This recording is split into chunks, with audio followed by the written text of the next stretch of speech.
하나님 말씀은 6장 60절로 마지막 절까지입니다. 6장 60절로 마지막 절 71절까지 교독합니다. 제자 중 여럿이 듣고 말하되 이 말씀은 어렵도다 누가 들을 수 있느냐 한데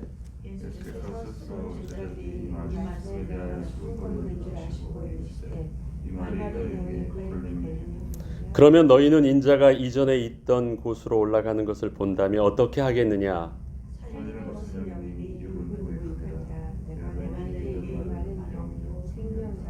그러나 너희 중에 믿지 아니하는 자들이 있느니라 하시니 이는 예수께서 믿지 아니하는 자들이 누구며 자기를 팔 자가 누구인지 처음부터 아심이러라.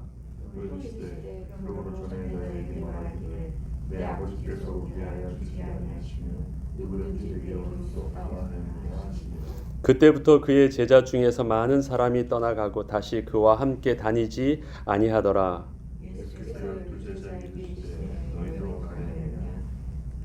시몬 베드로가 대답하되 주여 영생의 말씀이 주께 있사오니 우리가 누구에게로 가오리이까?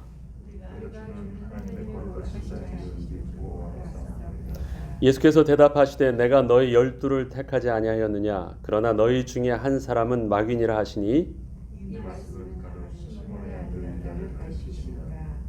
12 중에 하나로 예수를 팔자러라. 아멘. 오늘은 요한복음 6장의 마지막 부분입니다. 60절부터 마지막 71절까지 있는데 여기 보면 예수님께서 제자들을 두 부류로 나누시죠. 하나는 그 말씀을 그대로 받는 사람하고 그 외에 다른 하나. 그래서 나를 팔 자가 있다고 하는 그 한 명. 나중에 한 일이지만 그가 가룟 유다였지요. 그래서 여기는 요한은 가룟 유다의 이름을 기록하고 있습니다. 이 부분을 전 이틀에 걸쳐서 하려고 합니다. 그래서 앞에 제자들과 예수님을 따랐는 제자들과 팔았던 가룟 유다에 대한 입장은 내일 하려고 합니다. 그래서 오늘은 60절부터 69절까지 오늘 말씀을 하려고 하는데요. 요한복음 6장에 보면 예수님께서 말씀하시는 대상이 몇 그룹으로 좀 나뉘었죠. 맨 처음에 예수님을 따랐던 사람들은 표적을 보고 그들의 병 낫기를, 그들의 뭔가 기적을 원했던 사람들입니다. 그런데 예수님의 오병이의 기적을 통해서 그 다음날 새로운 무리들이 왔습니다. 그들은 단순한 그들의 병 낫기를 원하는 정도가 아니라 그들을 통해서 그 민족의 미래를 희망을 보았습니다. 그래서 새로운 모세와 같은 지도자를 꿈꾸었습니다. 그런 무리들의 두 부류가 있고요. 제자들도 두 부류로 나눕니다. 오늘 본문을 굵직하게 보면 많은 제자들 중에서 예수님이 말씀하시니까 그 말씀이 어렵다 하고 예수님이 하셨던 오늘 말씀 때문에 다시는 예수님을 쫓아가지 않았던 많은 무리들이 있습니다. 물론 예수님을 말씀을 이제 억셉트하지 않아서 떠난 자도 있지만 그런 마음은 있었지만 끝까지 떠나지 않고 억셉하지 않았던 한 명 아주 특이한 유다도 있긴 합니다. 이 굵직하게 무리들이 두 그룹이었기 때문에 예수님께서 요한복음 6장을 통해서 말씀하시는 대상도 두 그룹을 향해서 분명히 말씀하셨습니다. 어저께 했던 생명의 떡이라는 말씀을 하셨던 부분들은 무리들을 향하여 하셨던, 또 유대인들을 향하여, 유대 지도자들을 향하여 하셨던 말씀입니다. 근데 오늘 지금 읽었던 부분들은 대상이 완전히 바뀌었죠. 누굽니까? 예수님을 따르는 제자들을 향하여 하시는 말씀입니다. 제자들, 많은 무리들이 예수님께서 이젠 전혀 생각지 못했던 너희들이 모세의 떡을 원하는 것은 그거는 희망이 없다라고 말씀을 하시고 내가 생명의 떡이다 말씀을 막 하시는데 무리들이 막 수군거립니다. 이상하다. 우리가 기대했던 어떤 그 부분과는 다른 말씀을 하시네. 그래서 그 수군거리는 무리들을 향하여 예수님께서는 당신이 생명의 떡됨을 어저께 막 말씀해 주셨습니다. 무리들이 수군거리는 건 이해할 수 있어요. 왜요? 그들이 예수님이 그리스도인지를 잘 몰랐으니까. 그래서 예수님이 그리스도 되신 부분들을 저들에게 알려주셨습니다. 그런데 오늘 본문은요, 제자들이 수군거린대요. 똑같이. 무리들이 수군거린다는 표현은 5장 41절부터 보면 자기가 하늘에서 내려온 떡이라 하심으로 유대인들이 예수에 대하여 수군거렸다라고 합니다. 43절에도 예수께서 대답하여 이르시되 너희는 서로 수군거리지 말라 하면서 그들 속에 자기들의 생각과 근본적으로 좀 달랐다라는 것들을 자기네들끼리 막 얘기하는 것을 예수님이 아셨기 때문에 그렇게 설명해 주셨어요.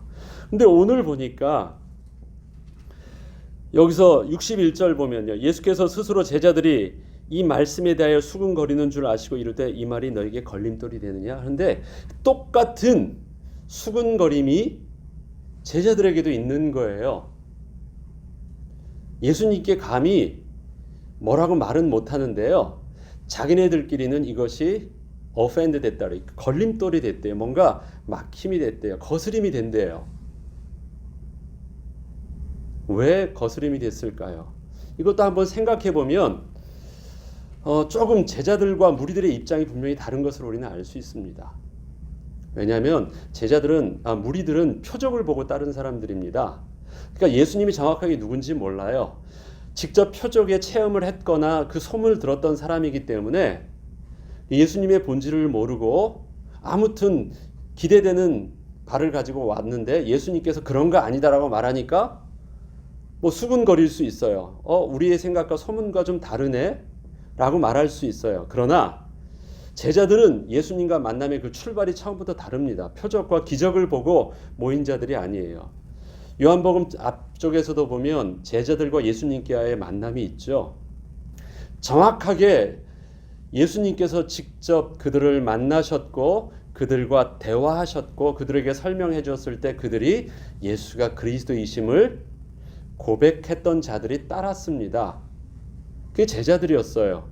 그래서 제자들에게 있어서는 앞서도 말씀드렸지만 예수님의 오병이의 기적이나 예수님이 하는 표적들에 대해서 그렇게 크게 막 무리들처럼 반응하지 않는 이유가 있었습니다. 왜요? 그분이 하나님의 거룩하신 자라는 것들은 이미 고백했었으니까 그렇습니다. 그렇기 때문에 무리들이 예수님이 그리스도이심을 증거할 때 무리들은 수군거릴 수 있었지만 또 제자들은요, 그 입장이 좀 달랐었기 때문에 제자들이 수군거리는 그 부분들은 앞에 무리를 걸으실 때 제자들이 놀랬던 것과 같은 뜻으로 뭔가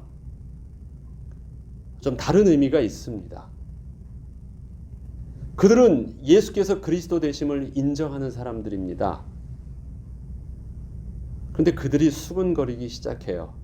예수님이 생명의 떡됨과 예수님이 내 살과 피를 너희들이 먹어야 된다라고 말씀하시는 그 말씀들이 그들에게 걸림돌이 됐대요. 이 말은 좀 어렵대요. 단순히 이해하기 어렵다라는 정도가 아니라 어떻게 받아들여졌냐면 걸림돌이 되었다라고 말합니다. 그 걸림돌이 됐다는 것은 뭐냐면 자기가 원하던 이 가는 길에 뭐가 막힘이 생긴 거예요. 생각과 뭔가 다른 말씀을 예수님이 하시는 거예요. 그러면 제자들이 걸림돌이 된 것은 무엇입니까? 예수님께서는 그 제자들의 그 걸림돌에 대한 부분들을 풀어주시려고 오늘 말씀을 해주시는 거예요.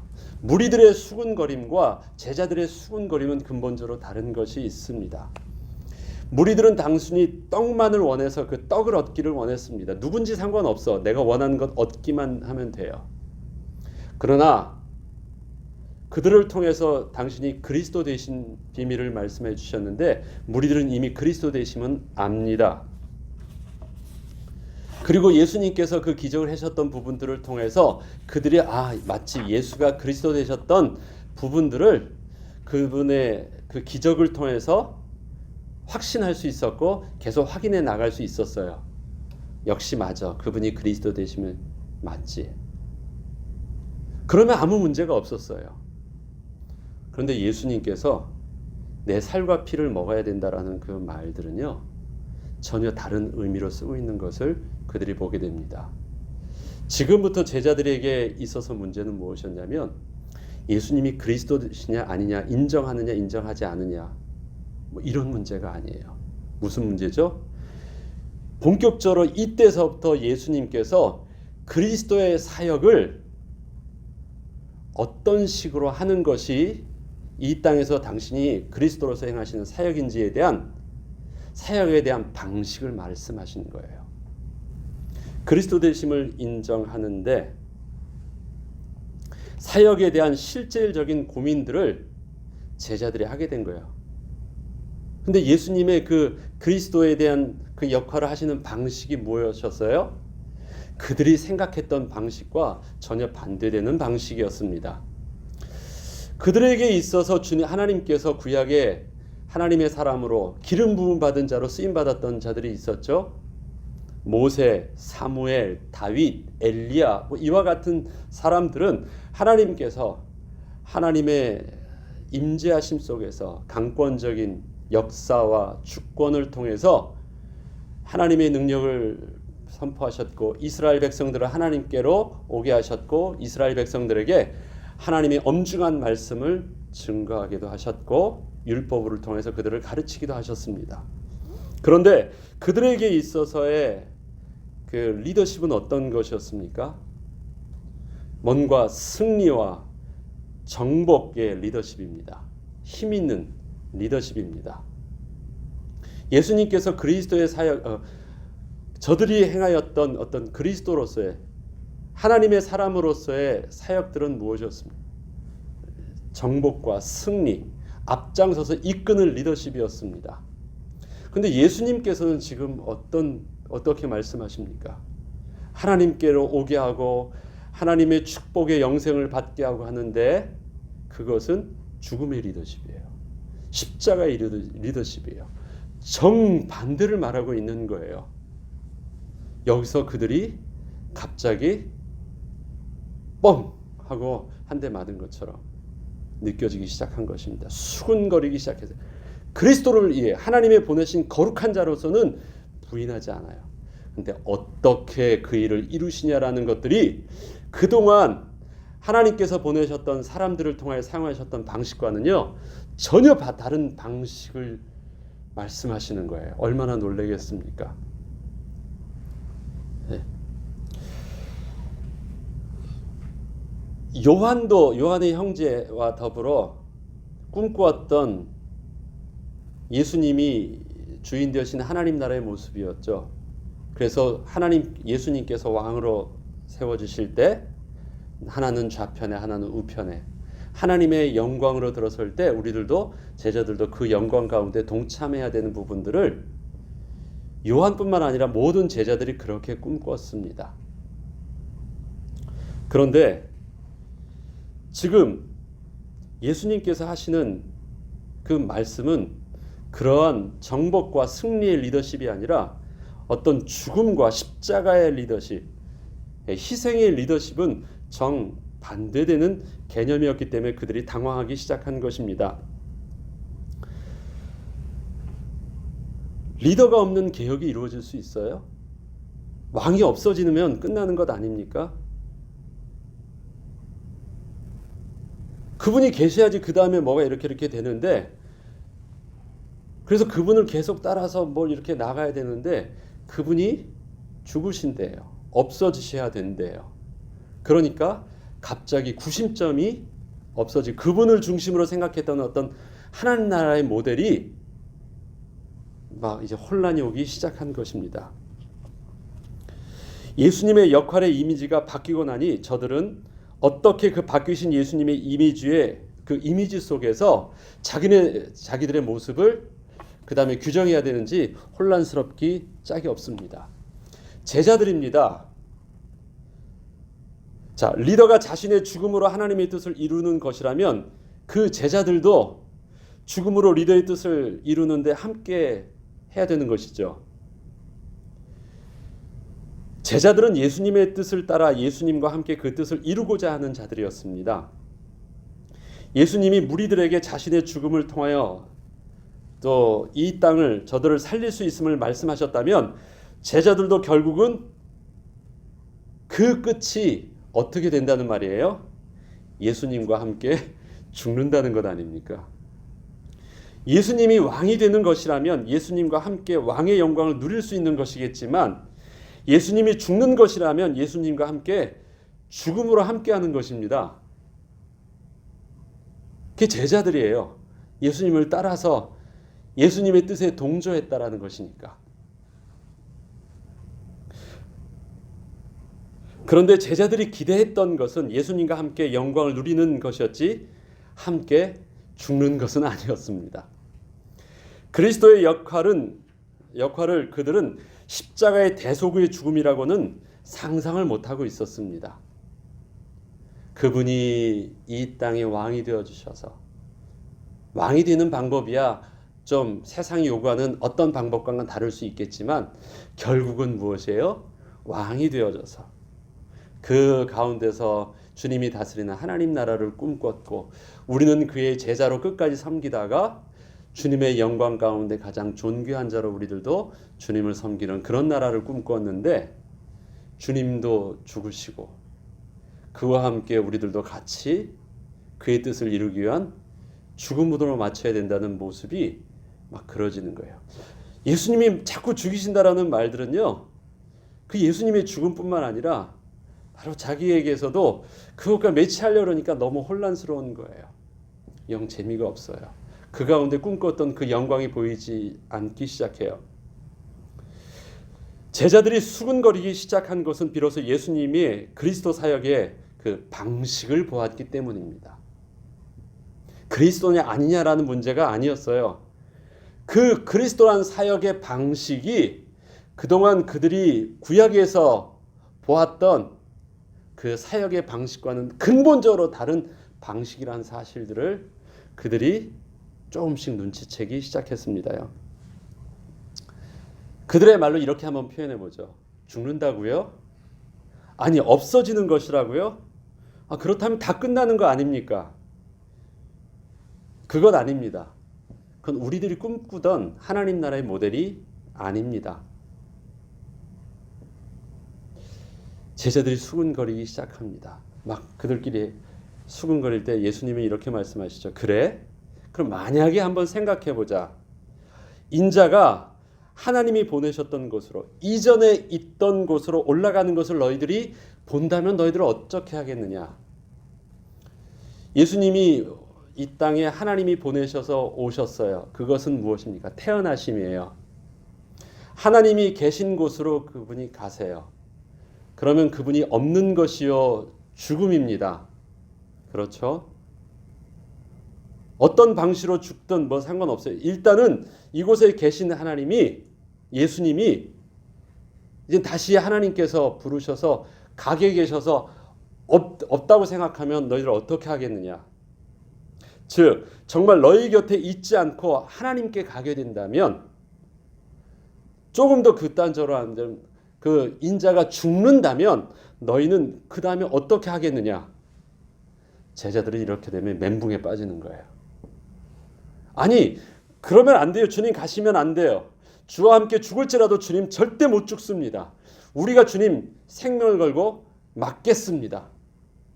뭐 이런 판 아닙니까? 베드로는 끝까지 막습니다.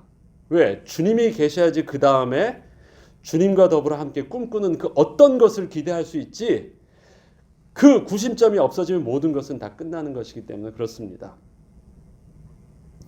너희들이 나를 지도자, 왕이요 또 그리스도가 없는데 너희는 어떻게 할 때? 너희들이 기대하는 지도자가 없고 왕이 없고 그리스도가 너희 눈앞에서 없어진다면 너희 어떻게 할래? 갑자기 그들이 막 당황스러워지기 시작해요. 그 말이 오늘 말씀하시는 저들이 수군거린 줄 알고 62절에 하는 그러면 너희는 인자가 있던 곳으로, 이전에 있던 곳으로 올라가는 것을 본다면 어떻게 하겠느냐라는 거예요. 그들의 꿈꾸던 이 땅에서 주님과 함께하는 그 하나님 나라, 육신적인 그 하나님의 나라라는 개념과 전혀 다른 예수님께서 인자의 살과 피를 먹지 아니하면 영생이 이룰 수 없다고 하는 하나님의 영적인 근본적인 생명을 살리는 구원의 비밀들을 이해가 안, 모순되는 그 부분들을 한마디로 딱 보내준 거예요. 거기서 탁 걸립니다. 예수님의 이 대속의 죽음의 모습이 그들이 지금 꿈꾸고 있는 하나님 나라의 모습과 딱 부딪힌 거예요. 하나님이 안 계세요. 예수님이 안 계세요. 그럼 진짜 어떻게 하지? 다 끝난 건데, 예수님이 실패하는 건데, 우리의 모든 꿈은 다 물거품이 되는 것인데, 그러면서 하시는 말씀이 살리는 것은 영이니 유익은 무익하니라. 내가 너에게 이른 말은 영이요 생명이라. 그러니까 지금 너희가 생각하는 그러한 육신적인 생각의 방식 속에 일어나는 그런 하나님 나라 아니다라는 거예요. 너희들이 인간 내 육신적인 그 예수의 모습을 통해서 기대하는 그리스도의 역할이 아니라는 것이에요. 제자들도 온전히 그리스도를 거룩한 자로 모시는 줄 알았지만 그들의 생각 자체도 따지고 보니까 저 무리들과 별반 다르지 않았던 모습입니다. 지난번에 말씀드렸죠. 무리를 거르시는 예수님을 통해서 육신의 예수만 보았기 때문에 볼 수 없었던 것을 통해서 고스트다, 영이라는 그 개념 속에서 그 예수를 보고 놀랐던 것처럼 여기도 마찬가지입니다. 육신의 개념 속에서 예수 그리스도와 함께하는 하나님 나라, 그것은 너희 영혼을 살리고 영생을 얻게 하는 그 비밀로는 도저히 접근할 수 없다. 그러한 그리스도는 너희에게 구원을 주지 못한다라는 것을 말씀하시는 것입니다. 제자들이 이 말씀을 들었습니다. 이렇게 말씀하시면서 하시는 말씀이 있죠. 그러나 너희 중에 믿지 않은 자들이 있느니라 하시니 이는 예수께서 믿지 아니하는 자들이 누구며 자기를 팔 자가 누구인지 처음부터 아심이러라. 무슨 말이냐면요, 모든 제자들이 다 그런 건 아니었어요. 근데 많이 따르던, 제자라고 따르던 그 무리들 속에서 바로 그 그리스도에 대한 그 사역의 방향이 이렇게 갈리고 있어요. 하나는 육신적인 그리스도를 통한 하나님의 나라를 꿈꿨어요. 이것은 그 일반 저 유대인들과 무리들과는 근본적으로 다른 그리스도를 인정했지만 그 그리스도의 사역의 방식이 굉장히 육신적인 것이었습니다. 그래서 예수님께서 지금 이 십자가를 통한 그 죽음을 통한 희생의 대속의 방식을 통한 그 그리스도의 사역을 믿지 아니한다, 받아들이지 아니한다, 그것을 꿈꾸지 않은 자들이 있다고 했는데, 예수님께서는 많은 제자들이 제자라고 따를 때 그들 속에서 이미 처음부터 제대로 알지 못하고 따르는 자들이 있었다라고 말씀하고 계십니다. 그러면서 하시는 말씀이 또 이르시되 그러므로 전에 너희에게 말하기를 내 아버지께서 오게 하여 주지 아니하시면 누구든지 내게 올 수 없다 하였노라 하시니라. 그래서 그때부터 그의 제자 중에서 많은 사람이 떠나고 다시 그와 함께 다니지 아니하더라. 이때 딱 갈리죠. 우리가 꿈꿨던 그 그리스도가 아니구나. 그리고 진짜 떠납니다. 우리가 예수님과 내가 죽이려고 온 건 아니지. 예수님의 방식이 함께 죽자 하는 것이라면 갈 수 없죠. 제자들은 그래도 나중에 6월절에도 예루살렘으로 갈 때 하는 말이 있죠. 우리가 주님과 함께 죽겠습니다 하고 이제 갑니다. 그래서 그때 남았던 사람이 12이 남습니다. 독특하게 여기에 가룟 유다도 남지만 그 부분들은 내일 하겠습니다. 자, 여기서 나왔을 때 예수께서 12제자에게 이르시되 너희도 가려느냐? 시몬 베드로가 대답하되 주여 영생의 말씀이 주께 있사오니 우리가 누구에게로 가오리이까? 우리가 주는 하나님의 거룩하신 자인 줄 믿고 알았사옵나이다 라고 말합니다. 시몬 베드로는요 좀 독특합니다. 예수님께서 베드로랑 대화하실 때 베드로는요 처음 만났을 때 요한복음 앞장에서도 나오죠. 예수께서 그리스도 되심을 고백합니다.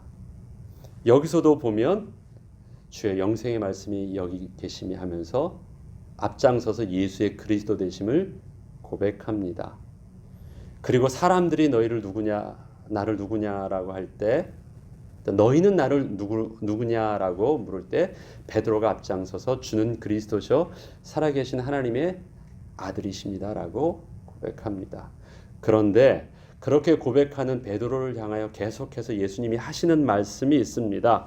오늘도 이렇게 말씀하시죠. 65절에 전에부터 너희에게 말하기를 내 아버지께서 오게 하여 주지 아니하시면 누구든지 내게 올 수 없다 하였노라. 다시 무슨 말이에요? 아버지께서 나를 인정하게 하고 나를 믿게 하지 않으면 너희들이 나를 믿고 따를 수 없다라는 것입니다.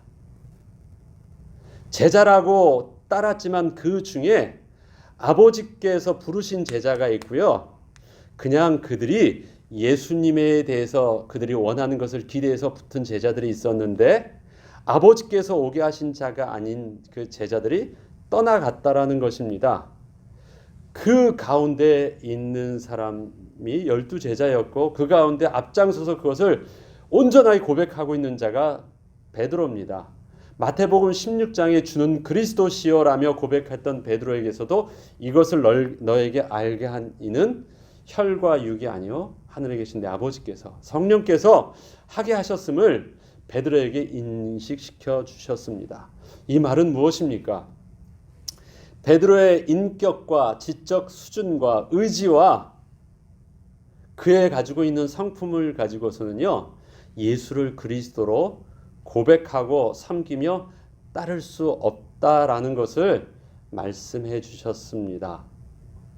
그리고 무슨 말 하십니까? 나 자신 있습니다. 네, 주와 함께 죽을지언정 내가 주님을 부인한다고 그런 일은 없을 것입니다 라고 할 때 예수님은 네가 나를 3번 부인하리라 말씀하셨죠.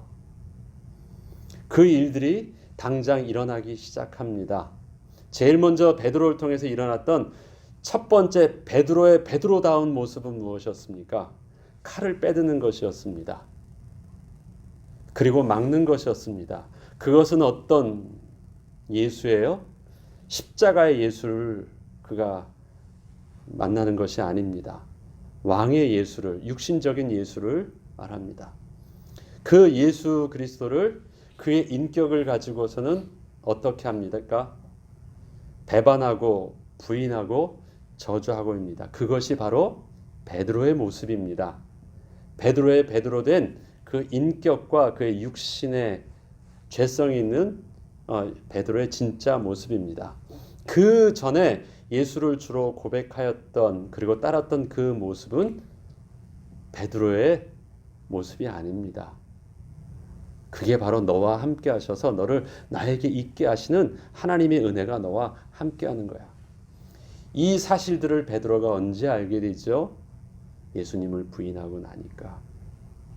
내가 자랑해야 될 만한 게 내가 아니었구나. 예수님이 하신 말씀이 맞구나. 나의 의지로는 주님을 고백할 수도 또 섬길 수도 따를 수 있는 것이 아니구나. 그것을 알게 되었습니다. 자, 오늘 본문을 통해서 우리에게 주시는 말씀이 있습니다. 살리는 것은 영이요 육은 아니라고 말씀하십니다. 무익하다라고 말씀하시는 주님의 말씀. 저와 여러분이 붙잡고 있는 예수님은 그리스도이십니다라고 고백하는 그 그리스도는 어떤 그리스도이십니까?